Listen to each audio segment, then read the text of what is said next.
মা, তুমি এখনো ঘুমাওনি? আমার ঘুম আসছে না, শুধু মায়ের কথা মনে পড়ছে।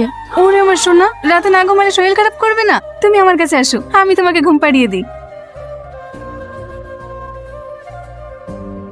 সারা রাত জেগে তো রিয়াজের মাকে বাঁচিয়ে দিলি, আজ রাতে কিভাবে বাঁচাবি? আজকেও আমি রিয়াজের মার কাছে থাকবো, দেখি তুই কি করতে পারিস। ওইদিকে রিয়াজের মাকে পাহারা দিবি, এইদিকে আমি রিয়াজের বাপকে শেষ করে দেবো। আর যদি তুই রিয়াজের বাপকে পাহারা দিস, ওইদিকে আমি রিয়াজকে শেষ করে দেবো। দেখি তুই কাকে বাঁচাতে পারিস। তুই যদি রিয়াজের কোনো ক্ষতি করিস, তোকে কিন্তু আমি ভাই বলে মানবো না, তোকেও আমি শেষ করে দেবো।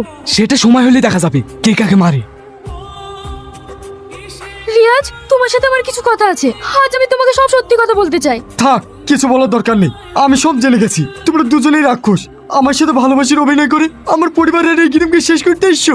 হ্যাঁ, আমি রাক্ষস, আর এটাও ঠিক। আমি এখানে প্রতিশোধ নেওয়ার জন্য এসেছিলাম, কিন্তু বিশ্বাস করো, তোমাদের ভালোবাসায় আমার মধ্যে থাকা সেই প্রতিশোধের আগুন নিভে গেছে। কিন্তু আমার ভাইয়ের প্রতি প্রতিশোধের আগুন দাও দাও করে জ্বলছে। ও গ্রামের কাউকে ছাড়বে না।